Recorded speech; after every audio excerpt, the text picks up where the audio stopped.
everybody. Welcome to the Game Junkie Show. I'm your host, Crystal, and today we're going to be talking about fake difficulty. You heard that right, fake difficulty. So, joining me today, everybody, welcome back, Twitter's favorite memester, the Megamat. Elden Ring. And love new time guests. I know we're on a roll. We keep cranking out these new time guests, but if you'll please put your hands together and take a bow to the Sekiro Sensei. Pillow Fort is here today. Hi, everybody. I'm so glad to be here. Thank you so much. For anybody who's listening to this and not watching it on YouTube, he literally has this adorable little Sekiro pop that is featured on film right now. So if you're not watching, that's kind of a cute thing. So let me get you guys really quick to come around to what this whole fake difficulty thing is all about. I was recently talking to Pillow on Twitter about the difference in difficulty that you get when you're in boss fights. Recently, I was playing the Division 2 and I ran up against Aaron Keener, and I was like, man, this is just, I'm not trying to shit on Ubisoft. This is just a lazy boss design. You get to this dude and he's hard just for the purpose of being hard. He's a bullet sponge. His DPS is crazy. And it's just like there's no rhyme or reason or strategy to the fight. It's just, this is really hard. Go back and get some different armor and try to get it. It didn't feel good. It didn't feel organic. And then when I fight bosses like Sigrun from God of War, she was a bitch. Like, I wanted to rage quit. She is a bitch. I know they wanted me to grind for mist armor, but she was a smart, strategic boss, in my opinion. I had to change strategies. I had to change runes. She didn't necessarily have an exact pattern, but over time, I figured out she's doing things the other Valkyries do.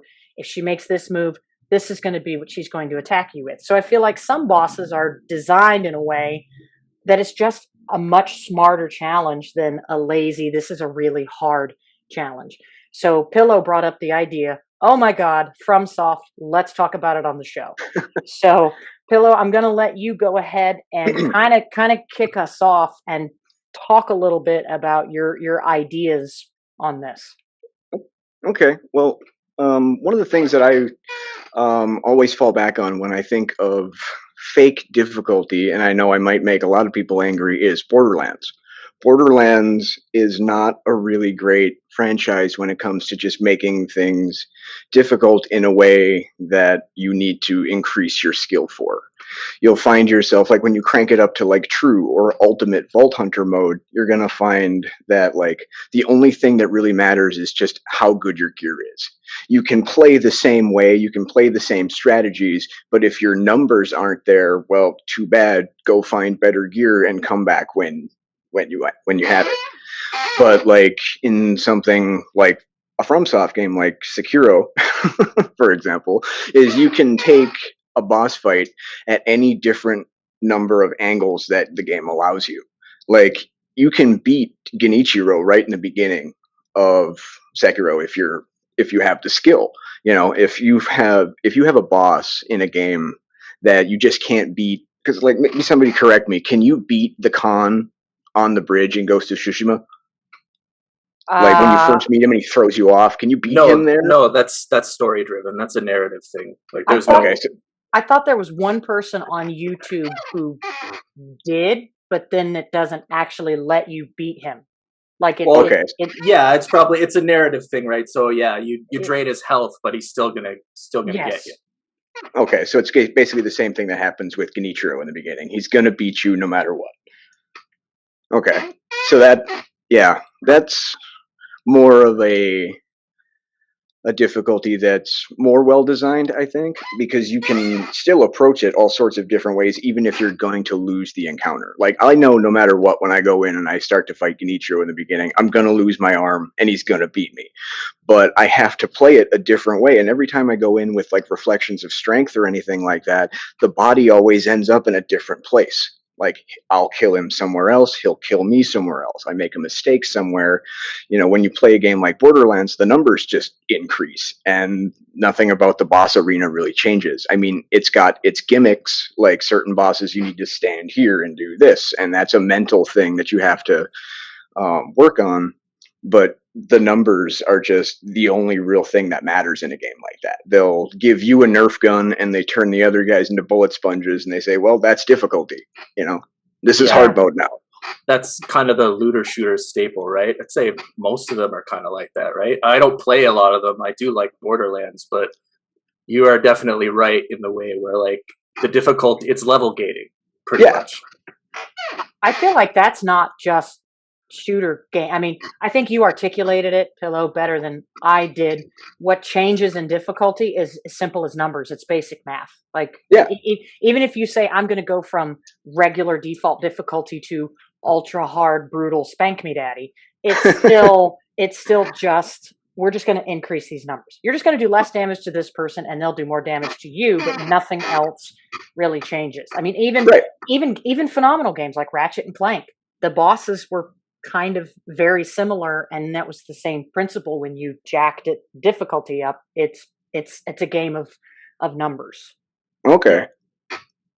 Matt, what else do you want to add to that? Because I know you play a ton of games. You play a lot of FromSoft games. You play all the damn games. What are kind of your thoughts into the dynamics of this?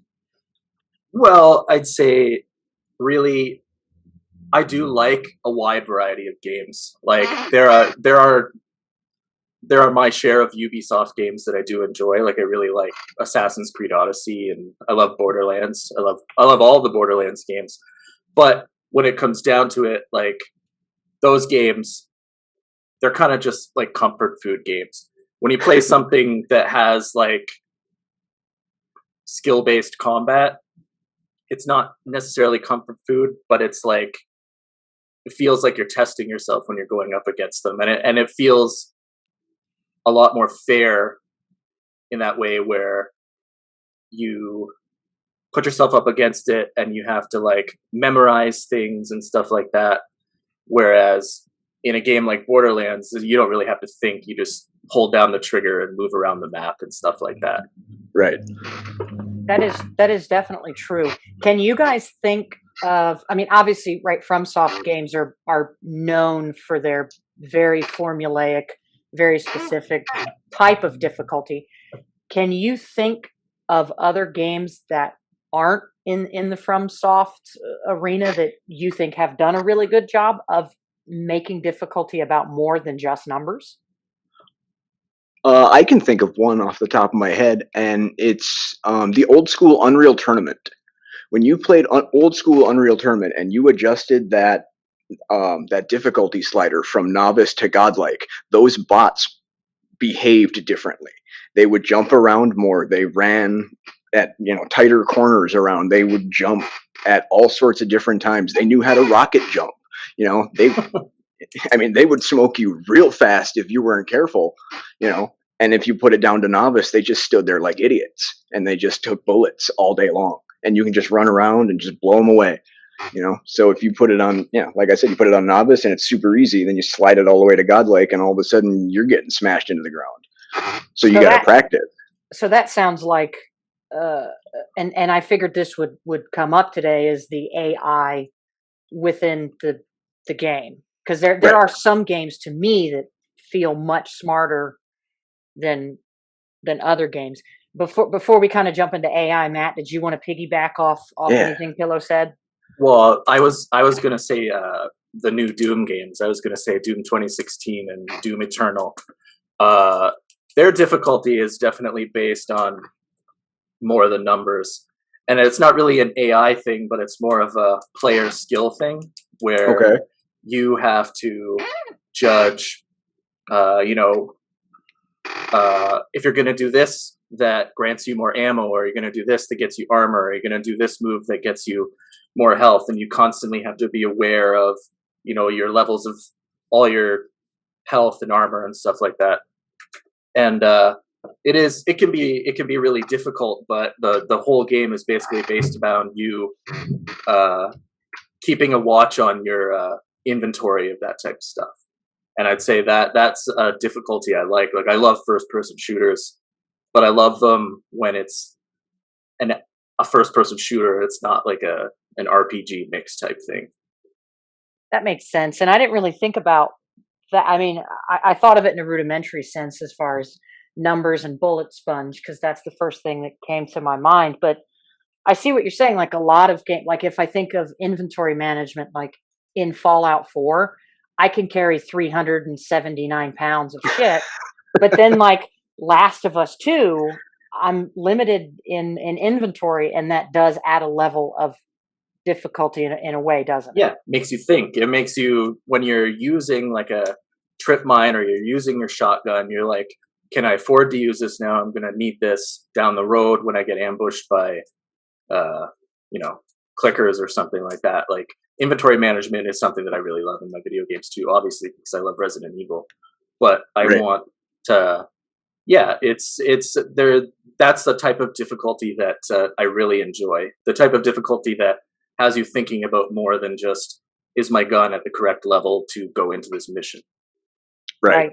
And that's a good way to, that's how I felt at that Aaron Keener fight. I thought this whole thing is about having the right build. That's all it's about. Like that's the one strategy. And I like I look at Sigrun and I go, this is fucking hard, but it's about more than just having a build. That boss is hard.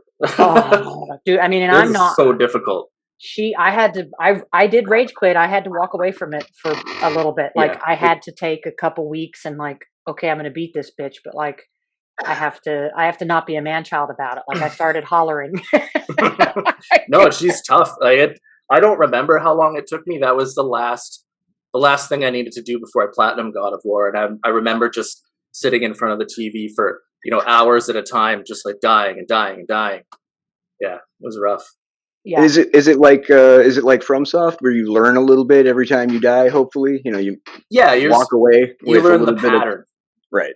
She has the attacks of every single boss Valkyrie you fought before her, so you do know how to dodge them all. But you're learning her tells and in which order she does things and stuff like that, and managing the memorization of all those different attacks coming at you is very difficult. It sounds like it would be. That's interesting because I didn't notice a pattern of her attacks. It felt random, but I did. Yeah. Okay. Yeah. So it's like you're memorizing the different tells for her attacks, right? So she like flies up in the air, she's going to come down at you or something like that. Yeah. Okay. That's what I did, Pillow, just so you know, like that's because I haven't played FromSoft games. So from somebody who doesn't really know that model, with her, it was like Matt said, I see this, then I know this is coming. And I kind of had to play with runes like, okay, I need to be faster. So I need to use a rune for speed. And then I need to try and like gain a little bit of health. So it was kind of a strategy of, okay, she beat my ass here. Let me do a slight change to what I have in inventory, if that makes sense. Yeah, it does. One thing I always, when I'm playing FromSoft, I always think is like, why did that occur? Like, when did I lose control of that fight in Sekiro or Dark Souls or what have you? I go, well, when did I lose that? I was in control up until this point, and then I lost, or maybe I missed time to heal. Maybe I stepped in front of the wrong attack at the wrong time. Any number of these things can go wrong in a FromSoft game that can kill you in a heartbeat, like super quick. And I think that's one of the things that makes it quote unquote real difficulty, is that the margin for error is so small, and that you're just immediately back to the checkpoint. So let me ask you this then, because Pillow, you haven't played the God of War 2018, right? It sounds like I played it, but I didn't play all of the Valkyries. I finished the whole story. It was good. It was really good. It was really good. So then Matt is the only person here who has defeated all the Valkyrie bitches and played a FromSoft game. Is there all hail to Matt? Yeah. Is there any similarities between that Sigrun fight and what someone would experience in that FromSoft formula? Yeah, absolutely. I'd say with God of War 2018, in general, you can see the influence of Souls on it in different ways. The way combat is and the way bosses are in the game. It's definitely like, I'd say it's like Souls light, where it's like that final Valkyrie is like a Souls boss. Okay. 100% a difficult Souls boss. was that a motorcycle or like a very large truck that just went by somebody's window? Wasn't on my side. It's on my end. I'm right on a main road. Oh, okay. I was like, wait a minute, what is that a boss And- fight entering our recording? It's coming. Or like Right? And then the squeaking is my old crusty chair. I'm trying to sit still. yeah, I was pretty sure like you weren't recording in like a weird brothel kind of kinky environment. So I was like, I'm pretty sure that's it's weird. My mind went there too. Well, yeah. What's going on over there? So then when we talk about difficulty, progression systems and skill trees, things like that, those are typically things that you see in games. Do those have any like major effects, or are there some games that, I mean, do those always make the game easier? Can they make the game more difficult? I don't like, how does that come into the difficulty discussion? I think that if you have a game that has a lot of mechanical systems in it, like a Soulsborne, where you have like the strength and all that stuff, your perception and your stamina and all that, the more systems you add to it, the more you're able to play the game, and the more you're able to like. This is really hard to articulate. With a game that has a lot of systems, it gives you more options and tools to be able to defeat the problems that are in front of you, if that makes sense. It does, but my thing that gets me when it comes to, I feel like games always start out harder, and then the progression system and the skill trees Makes it easier. Eventually get you to a point that in a lot of games you can kind of become a little OP. So even if the enemies scale up with you, it's still a game of numbers. And sometimes some games will just, like in Assassin's Creed Odyssey, which I love that game, by the way, absolutely love it, so much fun. But you get on a new game and you keep jacking up those skills, and even if they're ranking up with you to an extent, you're fucking shit up. So that difficulty kind of goes away, in my opinion, and it's more of just you're kind of having fun, if that makes sense. Yeah. Okay, so that makes sense. Anything else that you guys have that you want to touch on as far as progression system, skill tree, or anything I'm not thinking of that affects the kind of difficulty dynamic we're talking about? Nothing springs to mind. Okay. Well, I'd say it really depends on what kind of skill tree we're talking about here, because like there's different games, the skill trees are different, right? Like the skill tree is like, oh, you go here and now you can drop assassinate this character or something like that. So I'd say that sort of, to me, is like fake difficulty, because you're just gathering abilities that your character could have had from the beginning. Whereas like if you're getting a skill tree that's like you're earning like more strength, or you're earning more agility and stuff like that. I don't know. The skill tree thing, it's definitely a weird middle ground, I would say, where it's like the skill tree system, you're not exactly like, you as a player aren't learning a new skill. You're just, your character is getting something that makes it a little bit easier for you. That's a really good way to put that. Because like in a Souls game, you as the character, you as the player gain the skills. In a game like Borderlands or The Division, it's just your dude gains numbers and makes them go up. Yeah, that's a really good way to articulate that. And I'm not knocking those systems. I love those. Me They're either. fun. Comfort food. Yeah, well, it is comfort food. Yeah, because sometimes you just want to like go and fuck stuff up and not get fucked up. Yes. So then let's talk a little bit about the AI of bosses, because we touched on that earlier, and I had mentioned The Last of Us 2, which, in my opinion, has really good AI in comparison to a lot of games.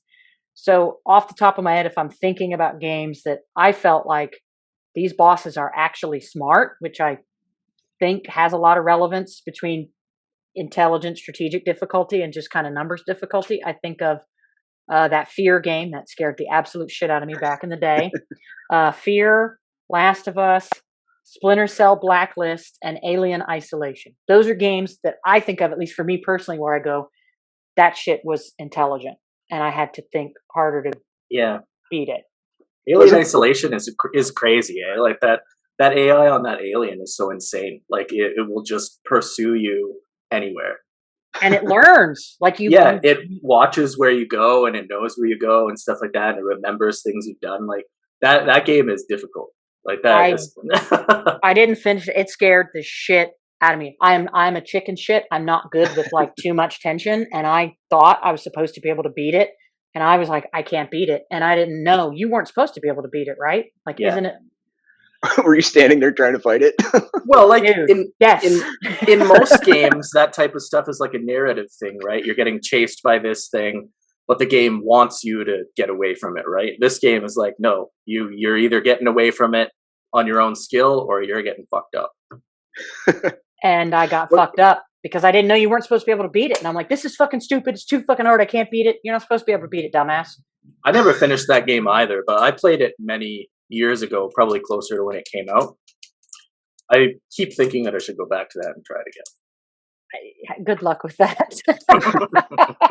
So those are what I can think of that I recall. Like, this is more realistic difficulty because there's intelligence to what I'm going against. Like there's a higher level of difficulty that's coming at me and pursuing me. Okay. I'm gonna say Metal Gear Solid. Okay.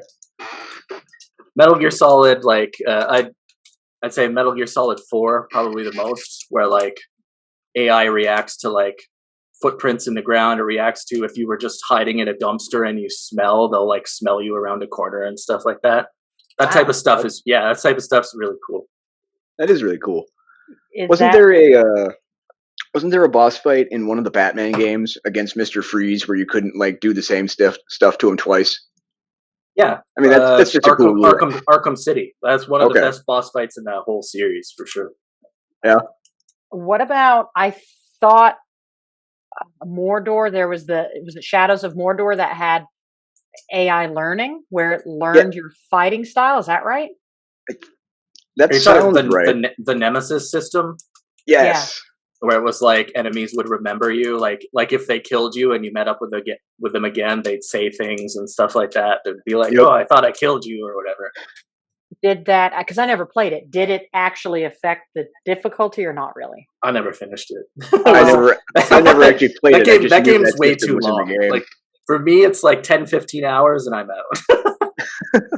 out. Interesting. So what other games can you guys think of where you go, this is really great AI? Let's see. Any other games with good AI?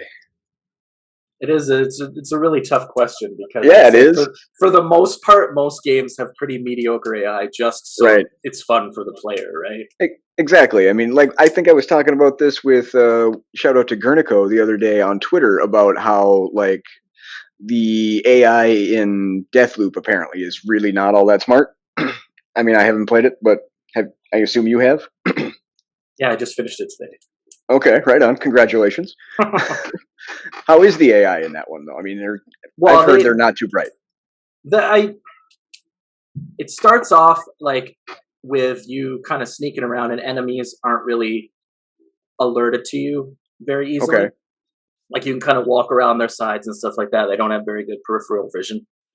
Okay. And like the premise of the game, though, is most of these enemies that are in your way are just like drunk partiers. They're not like soldiers. They're just so it makes thematic sense that they're dumb. In the narrative, it makes sense. Okay. So, but the game, as you kill more of your targets and you loop more in the game, the enemies get more in tune with you and frustrated with you, and they will see you quicker. Like up on a roof. That's really cool. Yeah. So if you're on a rooftop where you used to be able to hide, they'll start to notice you up there more and stuff like that. Like they start to look up. I wouldn't say it like it's not like it magically makes the AI better, but they do get more observant as you play the game. But people make observations about the game based on the first few hours that they play, and they're going to be like, "Oh, this is dog shit," you know. Okay. I think we have to. Oh, sorry. Go ahead. No, I was just going to say I haven't even played it yet, but watching people talk about it, I pieced together that narratively that's why the AI is the way it is. Party Island. Yeah, literally. It's like walking into a party where everybody's drinking and like they're not going to notice if there's, you know what I mean? Like it made Yeah. sense that they're When not you that. when you first start the game, not all the Eternalists is what they're called, aren't alerted to you because they don't understand. Oh, Colt's coming for everybody right now. He's doing this. They learn as you play the game. It's like, oh, he's trying to kill everyone, so we really gotta look out for him. Right. That Pillow, sounds like a really good game. It is. you should play it. I need You to should play probably it. need to get on that. You I don't should play a it. lot of games. Now, when I feel like, Pillow, you and I did have a conversation on the Twitter about this, that your theory is that when they make games, the AI is designed at whatever the default level is for the game. So whatever the default is for the game is the design and the intent of how the game is to be experienced. And then to drop that or increase it is where they start fiddling with numbers. But I don't think, if you have a game that doesn't have really smart AI, I don't think, at least I can't think of any games that says, oh, you put it on really hard, now the AI is going to automatically become smart when they were never smart before. Okay. Like I don't feel like what you were saying, the reason it's probably a game of numbers is because they have a base design. And when you add in the ability to have an adjustment of difficulty, that's one of the limitations that you get as well. We can only change numbers. We can't necessarily change the entire intelligence and complexities of everything within it. Right. We don't have the time to sit there and program all the AI to be able to be like, well, what if he does this now? If he does this, if he does this. I mean, there's so many things that have to go right in a game for the game to even function, let alone be easy, hard, or stupid hard. You have to be able to think within the constraints of what the game is able to even run. If you've got so many different systems, I mean, yeah, your game might be amazing, but it won't run on anything because the file's 10 trillion terabytes. Yeah. Think of all the enemies you have on screen sometimes. Exactly. Right? Like it's like 10 different AIs running around the map at the same time. Like it's taxing. Right. Each one would have like 50 different algorithms having to be running at the same time. This does this, and this happens, and this, People generally don't think about the game behind the game. That's true. You have to, though. You got to think about all the things that my laptop is running right now. It's a lot of things got to go right for even the smallest thing to work. So now, and Matt, correct, both of you have played The Last of Us. I'm going to talk about that because, in my opinion, the AI is very smart. So if I'm not correct, please, correct me. I feel like the AI in that game is smart no matter what difficulty you play it on. When you adjust the difficulty, you get access to more resources, the crafting changes, then it's still a numbers game. Even though the AI is smart, which makes it feel less like a numbers game, it's still a numbers game when you adjust, because the AI is still smart. There's a drastic difficulty between easy and grounded, but it's still a change of numbers. The AI becomes more in tune of the things you're doing, right? They can hear you better and stuff like that. Like, say, I haven't played The Last of Us Part 2 on, I think the highest I played it is just medium when I played it the first time. But I think I've seen videos where like the enemies, I haven't even played the second one, full disclosure, but I did play the first one. The enemies can like hear you cock your gun or something when you're like hiding underneath a car and they're like walking by and stuff like that. Oh, that's really good. So they really did because I feel like that game did make somewhat of an adjustment but the AI is still smart. Even if you play it on easy, they're not stupid enemies. They search for you and they like look around and they can hear you and stuff like that. And like, yeah, Last of Us Part 2 is a challenging game, even on medium, which I played it on. Like, it's challenging enough that it keeps you engaged the whole time. Yeah, and then the AI is great. I know that like playing it on grounded, you have very limited resources. It doesn't change how much you can craft or hold, but it's short. You don't find as much ammunition. You don't find as much crafting, which is all part of that difficulty experience. Yeah.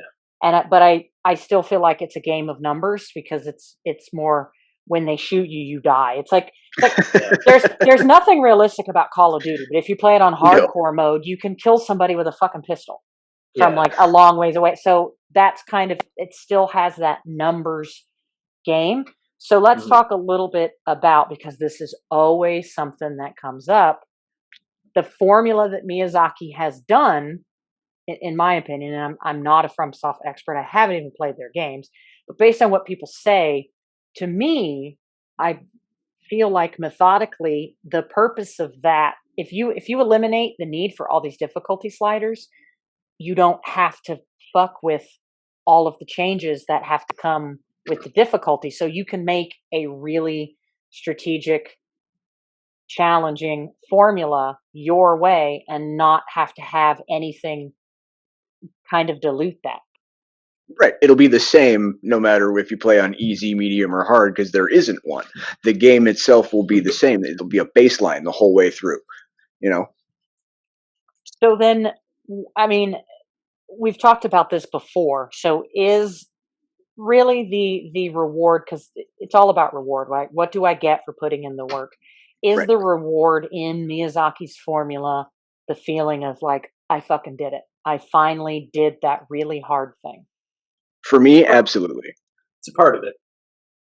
What Like it's a big part of it. So there are a lot of different facets to the Souls games. Whereas like some people are really into the lore. Some like the environmental work is amazing, and just like exploring the world is a big part of it as well.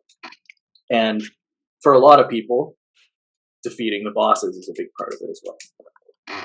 Yeah. It seems to me that Elden Ring, for whatever reason, might be on track to be a much bigger title than a lot of the previous FromSoft games. Yeah. Do you guys think there's a reason why? I definitely think it's been hyped up a lot more. It's definitely been getting a lot of attention.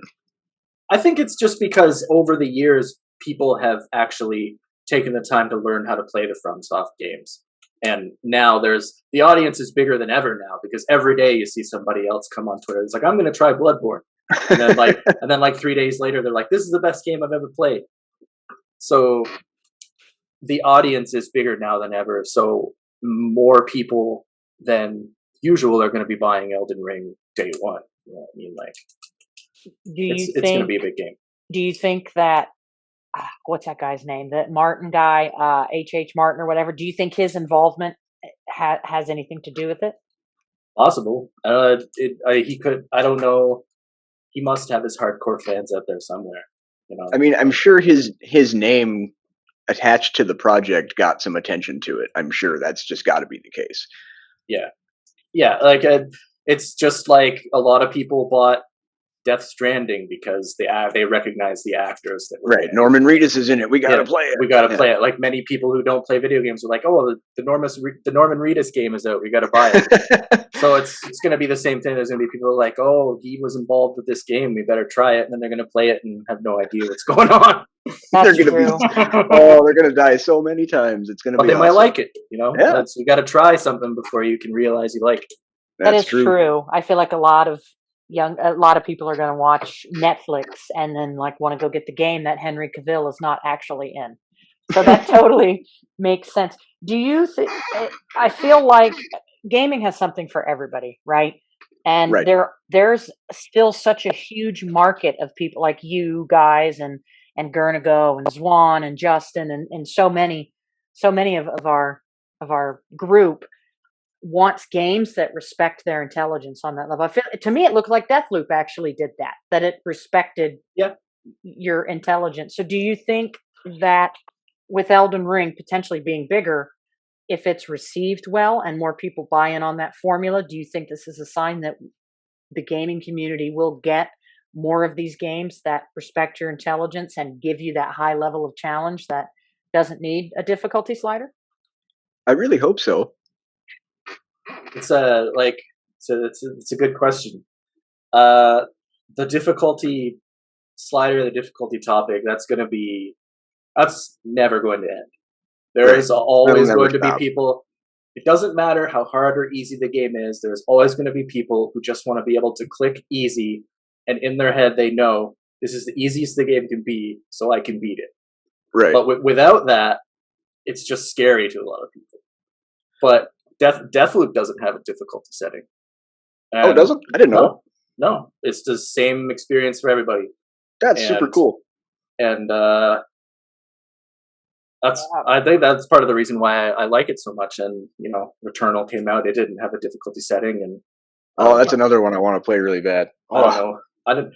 And then there was Demon Souls. Like the PS5 games that are coming out have been very good for my type of audience. Maybe not so much for the wider audience, but those things is just, man, you gotta try it. There's people say that they need an easy mode, but sometimes you just gotta jump in and give it a try. I agree. Two questions spawned from everything that you said. The first question, real quick, I'll get it out of the way. Plague Tale didn't have a difficulty setting, did it? I don't remember. I honestly, it was a great game. I don't remember. I don't think it did. I don't think it did. I just played it recently, and I honestly couldn't tell you.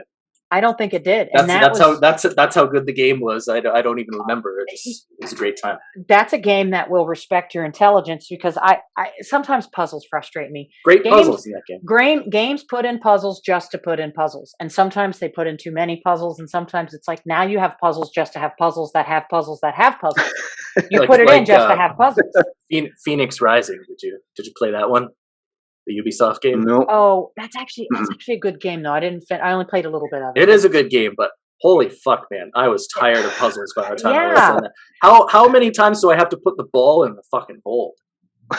That's kind of a repetitive Ubisoft formula. But I mean, okay, Uncharted, you got to have puzzles. You're kind of like a knockoff. Uncharted puzzles are great. They're fantastic. They're part of the experience. Lara Croft, that's part of the experience. When every puzzle is meticulously designed for that part in the game, that's when I love the puzzles. When it's just, oh, there's a puzzle here and there's a puzzle here, and you can't go through here until you've done this puzzle that you've already done 10 times. It's kind of like you're just padding out the length of the game, right? Like, just give me a good solid 15 hours with some really good puzzles and action, and I'll finish the whole game.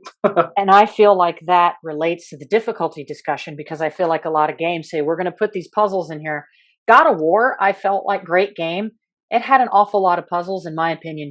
There were places that had puzzles just to had puzzles that just added length. Honestly, I don't remember. It's been a long time since I played that one. I remember a couple of the puzzles near the beginning of the game, like that one where the spike ceiling's coming down and you have to throw the axe to stop it from coming and run underneath it. They just had many like that. But I look at Plague Tale and I think, this game nailed the use of puzzles, and it did it in such an intelligent way. Yeah, it really did. A lot of the times the puzzles, they felt urgent and they felt in place in the world, because these puzzles are usually trying to protect Hugo, right? It's just like, we got to get through here. We need to figure out a way. That's just how it would be. They're not just there to stop you. The world's infested with rats. Yeah. Pillow, did you play that one or no? No, I never played Plague Tale Innocence either. I don't play a lot of games, but the ones I do play, I milk like crazy. This is why you are the Sekiro sensei. And folks, seriously, if you're struggling in Sekiro, you find Come this and find man. me. You find this man. This community, there's this. Well, there's a lot of stereotypes, in gaming, but that's for a whole nother episode. There's a lot of stereotypes that people in the FromSoft community are elitists because they beat games on these hard difficulties. What I'm noticing, and I'm not a Twitter master, I have not seen all of Twitter, that's not really true. I haven't found it to be the case either. People who like FromSoft games love the challenge, and they want you to get what they got out of the game.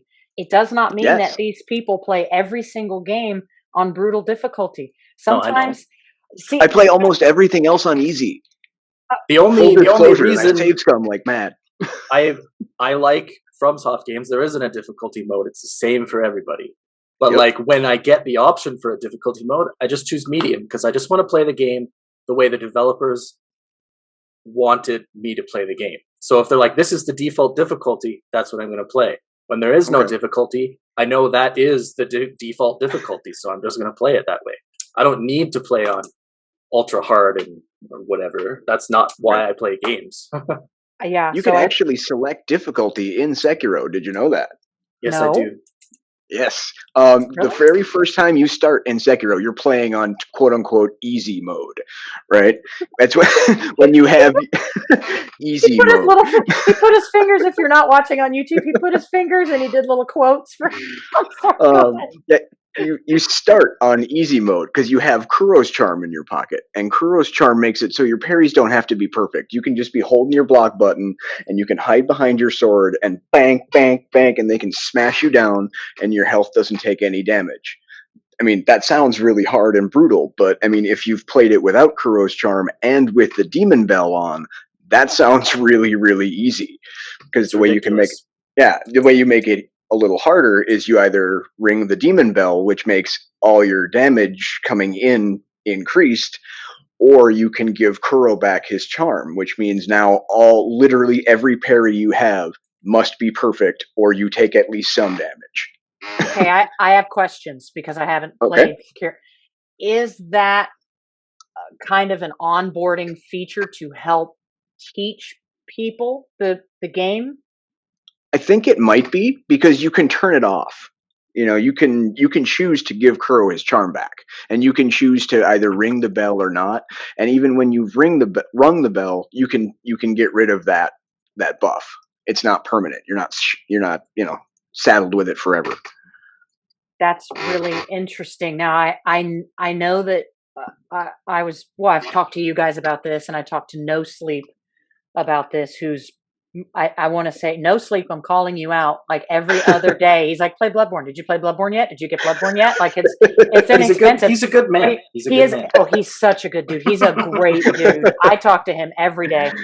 Agreed. We were talking about what fundamental differences could Elden Ring have for not only the onboarding process, but could there be more things that slightly hold your hand that help more players like me get into that environment? Would it 100%. maybe offer like you can fast travel more often now? Maybe there's There, I don't know. I'm from Soft Stupid, so you guys should probably explain what you think it'll There, have. there's a there, lot of things that could probably be added. You go ahead, bud. there is going to be towers in the game that you climb to reveal the map. I did read that a little while ago. So Okay. it's you're not going to be going everywhere blind. Like there is going to be a map. So that's probably going to help a lot of people when it comes Yeah, down that to it. would be 'Cause a big feature. there's no map in Bloodborne. You memorize where you're going. Where Yep. where in this game it's more of an actual open world game. So yeah, I honestly I don't know if it's true. I don't know if Okay. it was an official thing, but I did read on Twitter that there was going to be uh, a map that gets revealed as you climb different towers. So I think if that is in the game, that's going to be a big thing for a lot of people. So they at least can kind of get their bearings and they know where they're going. So let me Having ask a you. Oh, go ahead, Pillow, and then I'm going to oh, ask you guys I a was couple I was questions. just gonna say having a map at all is a big deal in the FromSoft games. I mean, because Yes, yes, Demon, Dark, 1, 2, and 3, and Bloodborne don't have maps. Correct?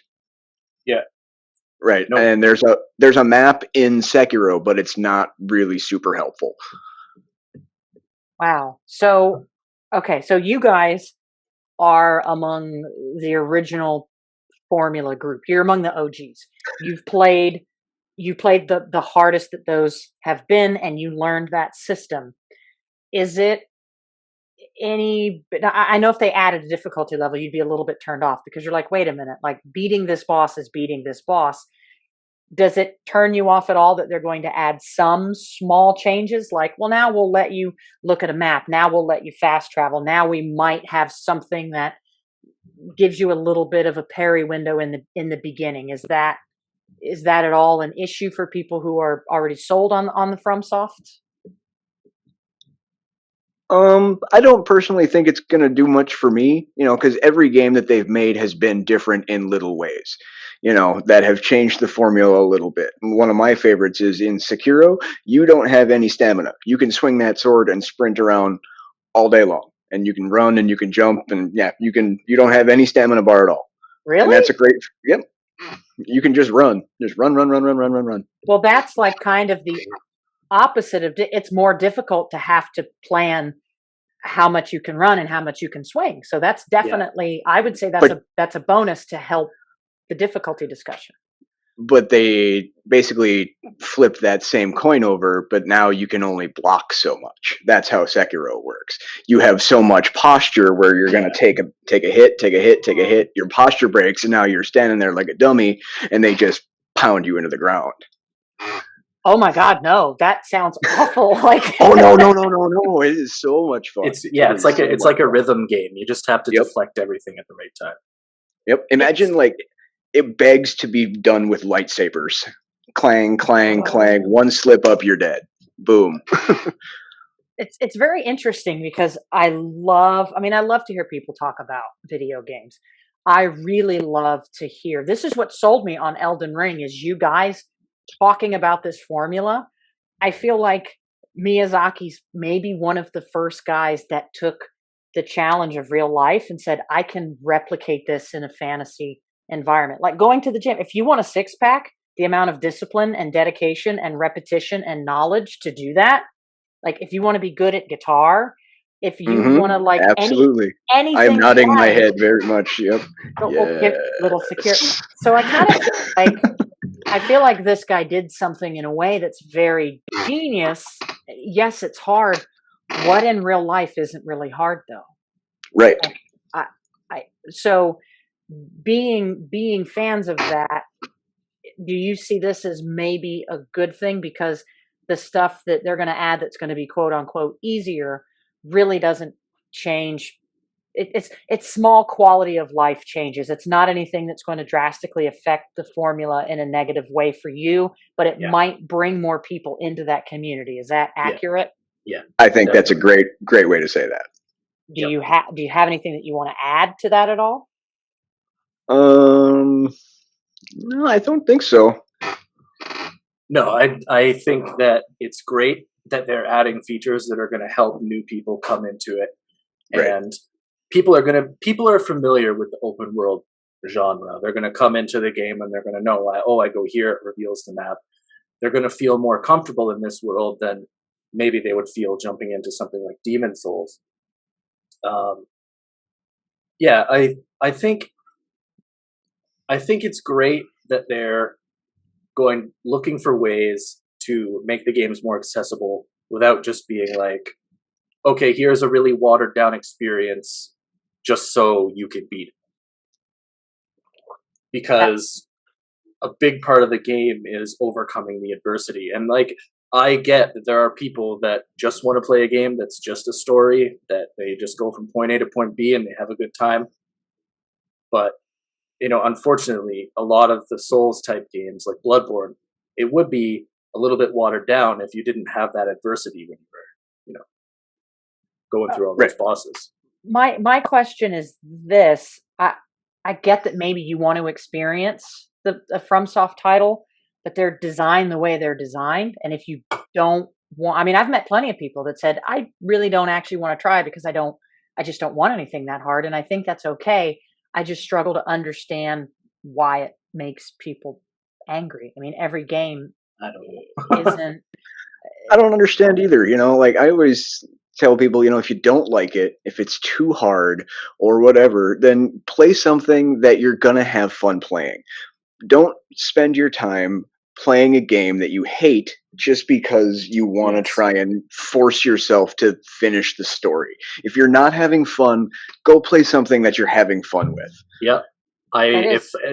If I get into a game and I've played a couple hours and I'm just not feeling into it, I just drop it.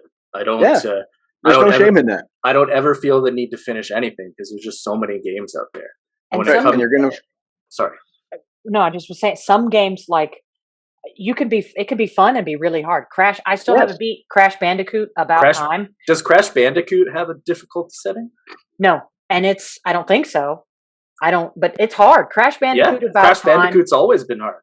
It's a hard game, y'all, but it's fun. Sackboy, when you beat Sackboy, like starting to get to those higher levels, that's a cutesy little kid platformer. Those challenge levels are insane. I could not platinum that game because the last challenge was too hard for me. When you beat platinum anything, that's impressive. Yeah, that's I'm not that guy, but like when you beat the game, I'm not either. You go to those extra levels. You know what I'm talking about? Yeah. Holy shit! Yeah, when I remember playing it and sitting there and thinking, how is this a child's game?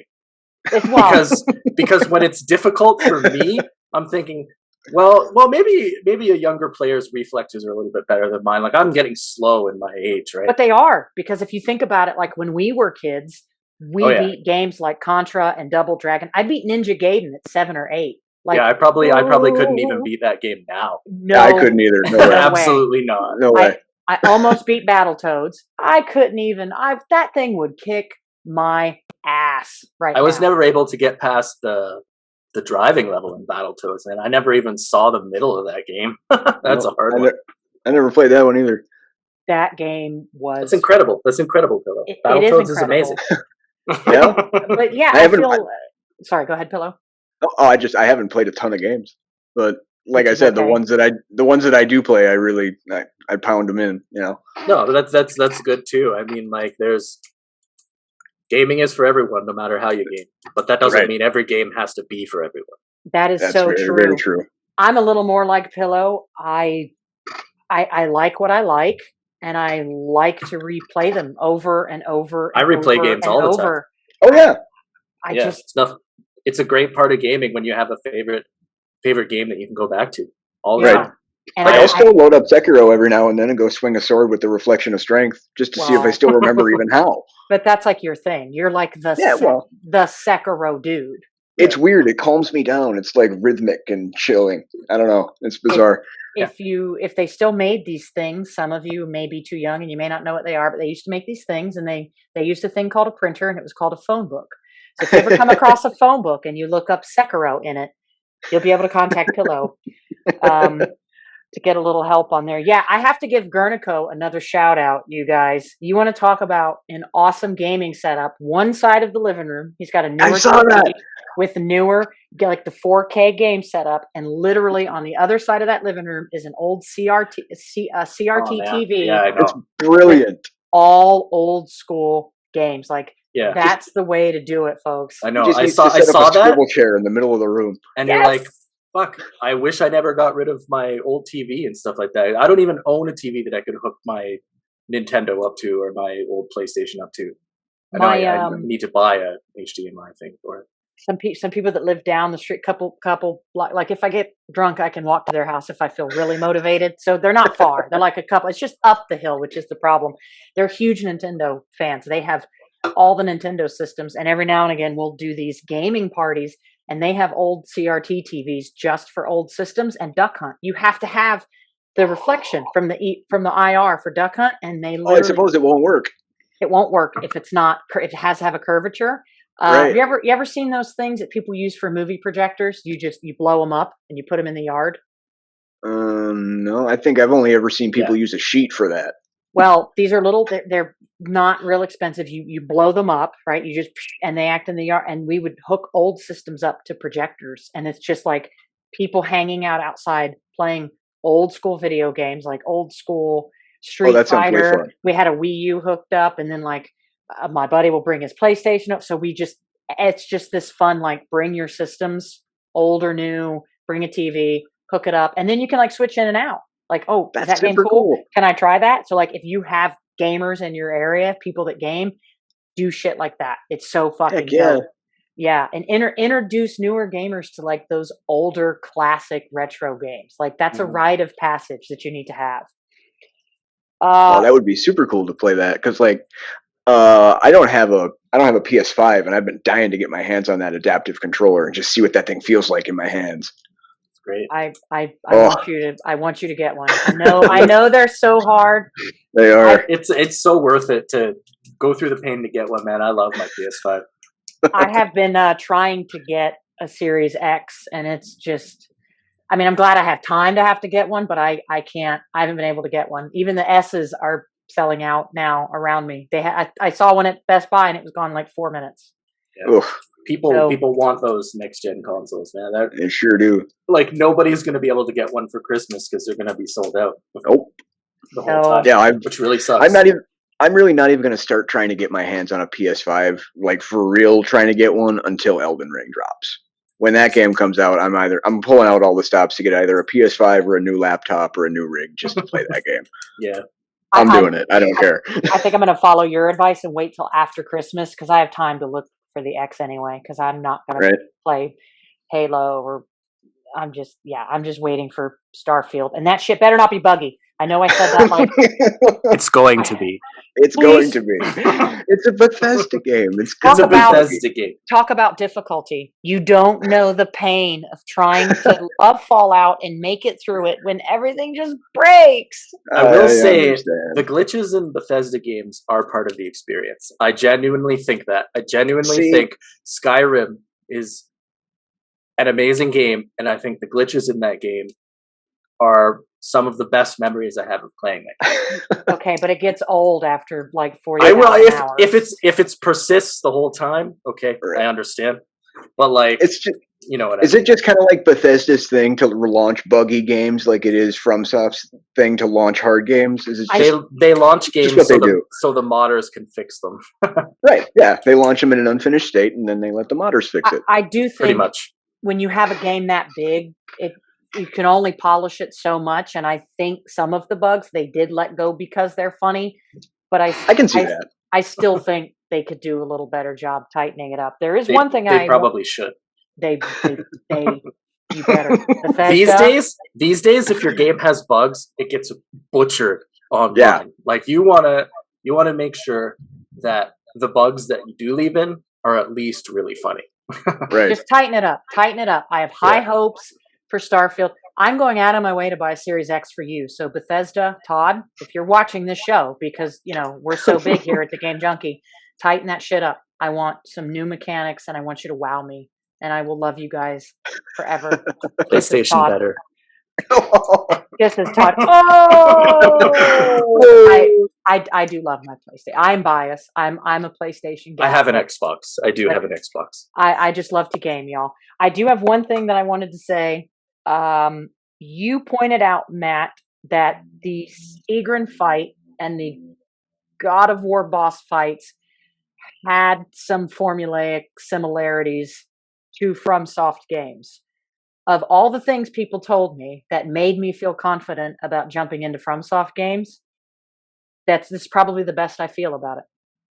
Is you saying that, because I'm not going to lie, I was like, is Elden Ring going to have enough of these onboarding processes that's going to, I don't want my handheld all the time, but is it going to, I feel really good knowing that that's what it's like, because that's a great fucking experience. That challenge that God of War gave me was hard, but it was so fucking rewarding. Like that controller, I mean, the dance I did, that was fantastic.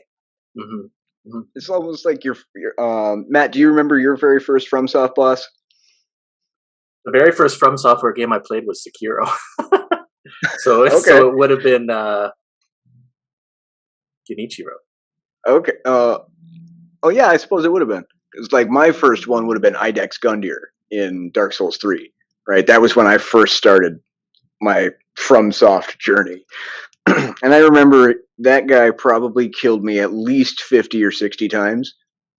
And then I finally remember that very last one where you see just that last inch or so of the health bar start to go away, and you're like, oh my God, I've got it. Oh my God, I've got it. Oh my God, I've got it. And then you hit him one time. No, but or that too. Yeah, that's also a catastrophe that can occur. But when you're doing that and then you get that final hit and he goes down and you get that message that comes on your screen, it's just this wave of euphoria. Holy cow, I did it. I did it, Yeah, the only time I literally stand up when I'm playing a game is when I beat a boss like that. Yeah. That's interesting you say that, because I've had a couple platinums pop organically. I don't have many, maybe 5 or 6. They were all organic. I don't chase them. The platinum pops, and I'm just like, okay, that's honestly, I got my first platinum on Spider-Man completely accidentally. And I was like, oh, I finally have a platinum. Congrats, by the way. Thank you. It was like, okay. But great trophy list. Beating Seagrin was like, I mean, that felt so fucking good. When the PS5 first came out, didn't it record video automatically, Matt? Yeah. You can change the settings, but I think default is it records video of all your trophies and screenshots of all your trophies. It didn't record audio, did it? You can set it to record your mic audio if you want. Okay, so I thought I saw this was fun. I don't remember how I popped across this. I saw something on. I'm rarely on Reddit. I saw something where a guy had it set to record his audio, through his PS5 remote, and Okay. he beat his first FromSoft. He was playing Bloodborne and beat the game, and it was the coolest fucking experience to see that guy share that video, like real time of his voice. Like Mm-hmm. you saw what was happening, and his like this grown ass man like cheering and like the elation and like the high pitches that his voice got, and you could just tell through It's that different. voice. Yeah, it's a completely. And there's a lot of games out there that, I mean, if I had beat Alien Isolation, I'd be fucking proud of that. Mhm. Right. So it's not just a FromSoft experience, it's intelligent. Aaron Keener, I don't even give a shit about. It's stupid hard just to be stupid hard. I don't give a shit about it. But like, Just bullet spongy. yeah, but like, or for me, the Rat King, because I'm a chicken shit and it scared me. And I was like, I don't like, I'm actually terrified of this thing. But Yeah. I That's a didn't. great boss. Oh my God. I mean, it gave me anxiety and I didn't like it and it scared me. But when I beat it, like it felt good. Not necessarily because it was, I mean, it was pretty hard on regular. That game was still challenging on the The Rat King's. The last time I played through it, the Rat King killed me twice before I beat it. You know what really got me? Because when I first play a game, everything is default. That's just my rule. Everything is at default. Leave it at that experience. Remember when you're Abby and you're in that one place and you think that Levin Yara abandoned you? Oh yeah, Nope. that part's great. That part is great. No, it is so many not. so many clickers. Oh Ooh, my. those things make such a gross sound. Oh, that. It's a pillow. It's like a spot where you have to hold out. So like you think the characters have abandoned you and you have no way out of this room, and then you just start getting swarmed by infected. Oh, that does not Dude, sound fun. It's amazing. it was like, Oh, okay. it was actually How very, amazing. How is it difficult? well, No, yes. it's just thrilling. Oh, okay. It's just like you're basically using whatever inventory you have left just to take down these monsters coming I out. found it Okay. to be difficult, but I also had anxiety. But like and it's the first time, so you don't know what to expect. I personally found it difficult, but I found it to be smart difficult, not fake difficult, like methodical. The AI is good. To me, I felt isolated. I felt the Mhm. anxiety, and I just kind of, I don't know. You'll have to play it and decide. But for me, I felt the tension, and that added to the difficulty. So I feel like the level design is that kind of quality difficulty that we're talking about now. Yeah, That does Last sound of Us pretty Part 2 has amazing level design. God, good damn. difficulty will make you feel things. You know what I mean? Yes. It'll make you feel rage. It'll make you feel happy. It'll make, like, good difficulty will make you feel all sorts of different feelings from the beginning to the end of the game. You'll That go is, from It is. this is miserable, I hate this sucks, and I never want to play again, to going to the bathroom for 5 seconds and then coming back and going, fuck it, let's do it again. It's such a weird topic, right? Because I want to play games that are challenging, but I also don't want to play games that are just hard for the sake of being hard. Right. yes. You want to be So challenged in the right way. yeah, most of the time it's like the worst thing about Resident Evil is those games when you play them on the highest difficulty, it's literally just hard to be hard. There'll be like Yeah. ridiculous enemy spawn points. They'll just be like two of the hardest enemies like right at the beginning in the corner or something like that. Okay. Whereas like I would like the difficulty to be properly balanced and thought through the entire game, not just like, okay, this is ultra hard mode and now all the enemies are like 10 times stronger, and that's because See, in a game like Resident Evil, you could do it differently than that. If you wanted to make it harder, just make stuff scarcer. There's just now fewer bullets. We kept the yeah, number of zombies the same from like medium to hard, but now you've got less bullets. You better make those they shots do count. they do that too. So it's just Okay, like that's good. less inventory, ridiculous enemy counts, and sometimes there is no autosave. So Ooh. so in Resident Evil, you have to find an item to save your game. Right, the ink ribbons, yeah? Yeah. Okay. So like I like that aspect of it. But the one thing I'm always annoyed with is I want it to be thought through. Like, does the player have enough resources to actually get through this without Right. having to use a bonus infinite ammo gun just to beat it? You know? Right. Is it even possible? I honestly don't know, because most of those Okay. modes I just play through with like an infinite ammo assault rifle. Hey, there's nothing wrong with that. When we're talking about this, and we're talking about games that have Plague Tale and Metro series come to mind, not Ooh, because I like Metro. not because the AI in them is, in my opinion, as smart as some of the other games we're talking about, but I think these games limit your ability to use tools. Tools to me are a form of handholding.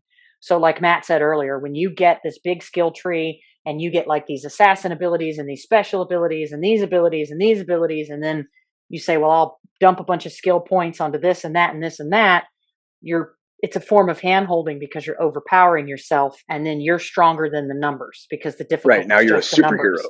But I feel like the Metro games and a Plague Tale always had a counterbalance to that. I feel like in those games you could never be OP. You could never just walk through stuff. It was always Yeah. a strategy of like, I have to solve these puzzles and I have to get through these levels in a way that I don't consume too much stuff or I'm fucked. Yeah, Plague Right. Tale is all about inventory management. The difficulty of that game comes from managing your inventory. And because like using certain alchemy abilities will use a ton of your resources. So then you might not be able to make the items that you need to use more often. Like it really is a game where you're like, okay, do I want to make this one thing that will allow me to dispel all these rats and run through, but that's going to use up so much of my inventory that I don't have like the item that lets me light torches. Right. Metro, I feel like Metro was like that. Metro Exodus, I don't think that had a I'm I not think sure. it I'm did. not Don't positive. remember.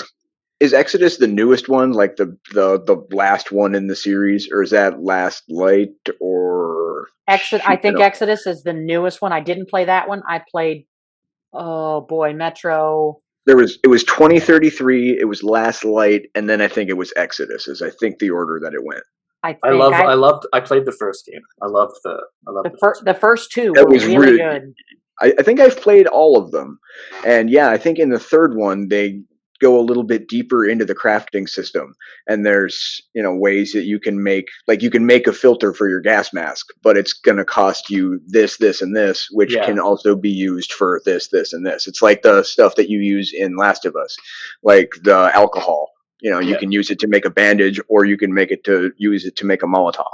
I don't You know, think do- they did they- that in the first two. The They first do two have that setting though that lets you change it from a more action game to a more survival horror game. They have like Okay.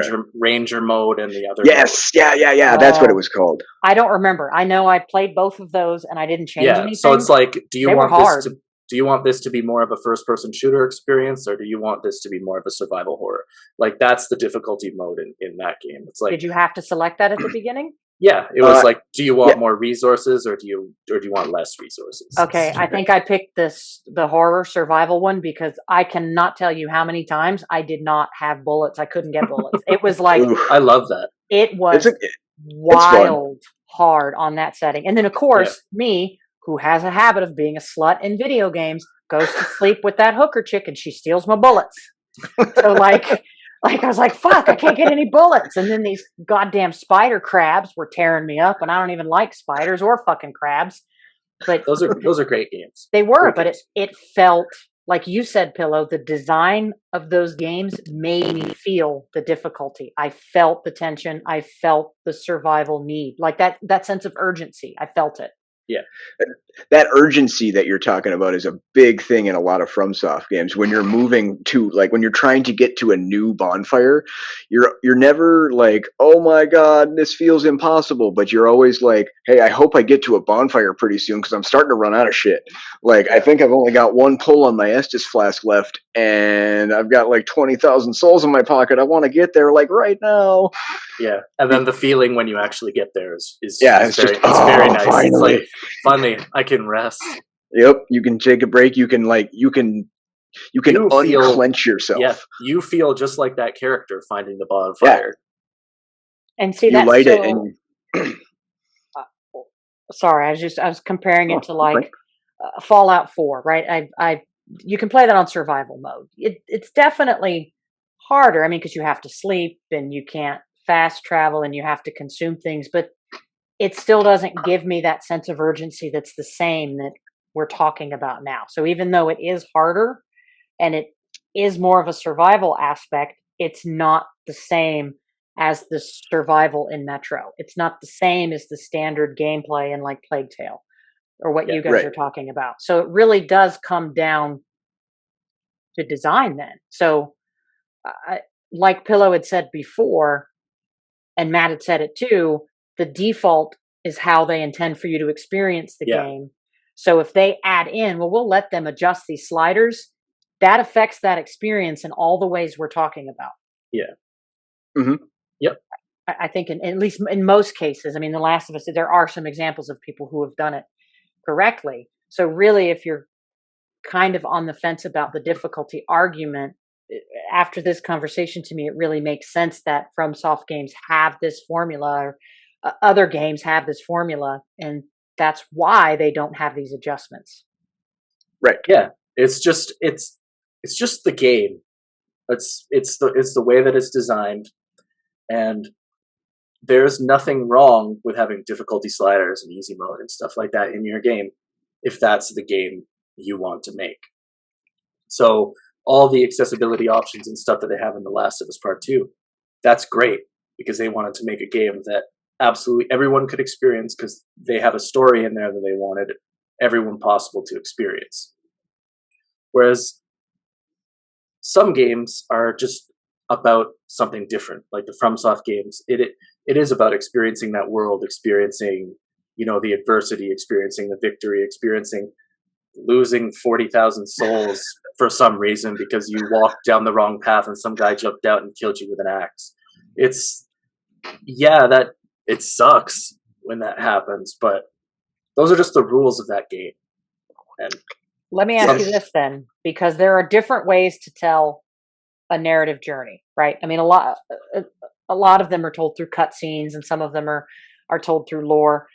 Do FromSoft games tell that narrative journey partly through the gameplay? So it's not as much a story. It may not even be as much of a narrative journey, but the experience is the story. The experience is the journey. The basic experience of a FromSoft game is the player's experience getting from the start to the finish. And then if you want to delve into more of the lore type stuff, the exception being Sekiro, because I think Sekiro has the most emergent story out of the rest of the games because it's actually happening there. Whereas most of the games are like, all the shit already happened and you're just walking through like the wasteland of the results of whatever happened before. Right. Sekiro is about you trying to protect your lord in this actual thing that's happening right now to the kingdom. That makes sense. It'll really make sense when I finally get. I'm wondering if Elden Ring is going to have a more story-based dealio. Like I mean, do you think it will be more story-based, or? I think it's going to be a mix of what Sekiro was and a mix of Dark Souls, because we can see it's about your character was exiled, banished, and they're coming back to put the Elden Ring back together by defeating all the lords to regain their lordship. I don't know why. maybe we'll find out through cutscenes. Who knows? Or maybe we find out by reading item descriptions. It's really up in the air. We don't need to know why. We just need to go do. That is actually a big part of it. Like your first playthrough of any FromSoft game is going to be, I just want to fight all these cool monsters and beat the game. That is the first time you play through it. Then through replays, that's where you're going to want to start exploring more and noticing more and all this and all that. There's Yeah, layers. you Hey, definitely notice more and more. Oh, sorry. Go ahead. I was just gonna say, plot twist. You go to Mount Mordor. It's a different kind of ring. You don't know. We don't That know. would be pretty cool. That would. Go ahead, Pillow. Oh, shoot! Now I completely forgot what I was going to say because we mentioned Mordor and Lord of the Rings.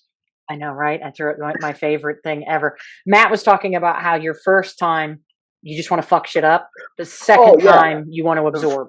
Yeah, the second time is usually when you'll start to notice little details and things like that because you're not super concerned with just staying alive literally every second of your playthrough.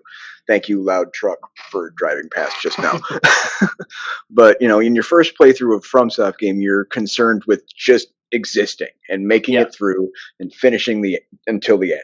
In the second playthrough, you've got all this confidence. Like, in my second playthrough of Dark Souls 3, I met up with Idex Gundyr again for the first time, and I was like, oh, this guy again.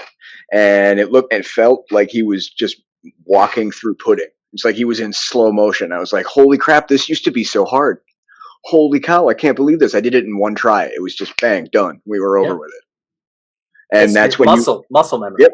Exactly. And when you start to gain that confidence, you start to explore the world that you're in more and you start to uncover things and you go, what's that over there? What's that over there? What's that? Can I fight that? Does that have loot for me? Let's go find trouble, And as you play more, you start to realize that the consequences aren't really as bad as everyone seems to say. Losing those 40,000 souls really doesn't mean much. It honestly, it really doesn't. Well, right. You can just go get them back. You can just you can go get them back, more. and if you lose them, you can get more, or you can just try to beat it without upgrading at that point. And the thing is with FromSoft is when you grind, like to try and level up, people are like, "Well, I'm going to grind and try and level up." You're also practicing, and you may not even realize it. You're learning skills that'll help you beat that boss that you think that you're grinding to beat. Yeah, a lot of people see the numbers and they think that's the reason that they beat it. Exactly, and it's not. It's 100% not. It's that you learned how to jump and dodge and dive and attack at the right times. You learned how to do that. Yeah. You just gained some levels as a side effect.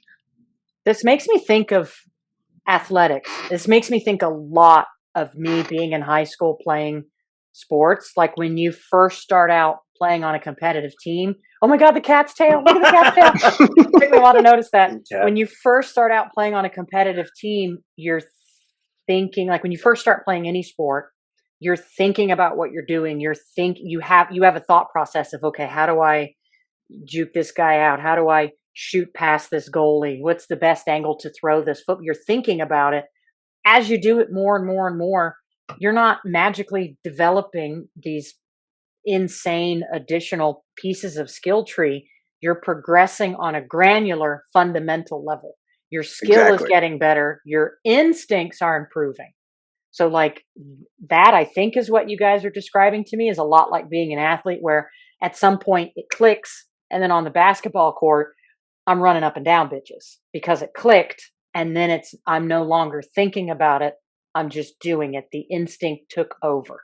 Is that kind of what you guys are describing to me? Is that's the experience? It's not like go and develop these special skills and add this. It's just develop your timing, develop the knowledge, develop, not saying I have to parry this guy. You just fucking parry him and then know what to do.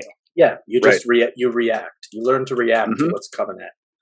And a lot of it will be instinct. Like with Sekiro, you'll see that little red kanji pop up. And for me personally, whenever I see that, it's all stop, immediate, figure out what's going on in that 0.3 of a second or whatever, and remember how to react to it. A lot of it is just remembering a pattern, though. Like, oh, I'm in phase 1. That means I've got a Mikiri counter, whatever. But as you learn those things, you'll just gain that confidence and just go for the game. You know what I mean? You'll start to not fear anything. Like when you start, you'll be walking into bosses all timid. Oh, I don't know what's in here. This is really scary. By the end, you're just like, all right, fog wall, let's go do it. Yep. So it's kind of like walking into a boardroom and being nervous because you're the new guy at work and everybody else is intimidating you. And then coming out the top dog who slays the presentations all the time, and now everybody's like, that's the fucking dude. Yeah, with practice. Well, look at that. How fucking cool is that? Well, it's been a great conversation, guys. Before we wrap up, It sure has. Is there anything that we didn't like talk about or include, or something that we missed? No. How many days until Elden Ring? Fuck, I don't know. Matt will know. Too many. Too many. Too many is the. I'm ready now. Answer. Let's go. I want multiplayer Sekiro. That's what I want. I want that so bad. I want to be able to swing a sword against somebody. Oh man, that would be great. Oh, it would be. I'd never leave the house. That would be my YouTube channel for sure, forever from now on. That would actually be pretty sweet. I would watch you invading people just to fight them in Sekiro. Okay, be careful, because Boki might come for you. Oh yeah, that's the thing. You know, if the second they add invasions to Sekiro, I'm not playing anymore. Oh, but you can just call me. I'll come help you.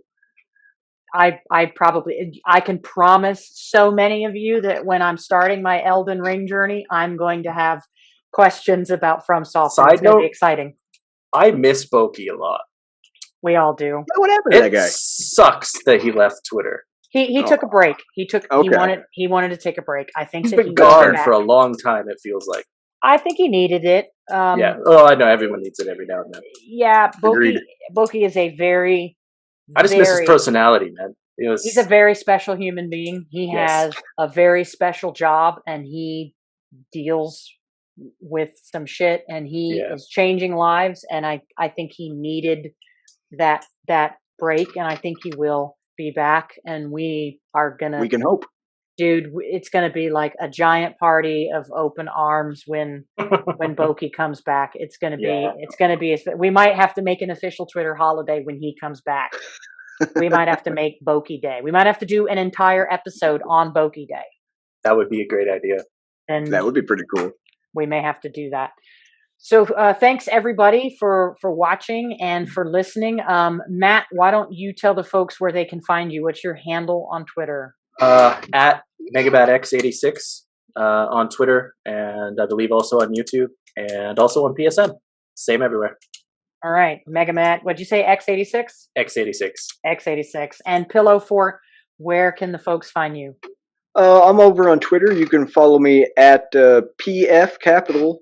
Those are both capital, and a 0 because I'm a cool kid. RT. So it's PF0RT. And I'm also over on YouTube on Less Than Stellar Gaming. I love that name. I get a kick out of it every time. I get a kick out of it every time. And most of you know me. My name is Crystal, but you can follow me. We lean into it. Perfection's overrated. That's a good point. That is true. That is true. You can follow me at C Smith Shine or just Crystal D Smith. It'll pop up. It's me. Like, I'm boring, and it's a basic bitch name. You are not. I don't have a fun alias because I'm really not that creative. So, but I do have great drag. I do have great drag names. I was just sharing them with some people the other day. I go back and forth between Georgia O'Keeffe and Jane Ostentatious. Very good. So, very good. I like Jane Ostentatious. That one's really good. Wow, and then my stripper name is Frida Lay, but I'm not using any of those names currently.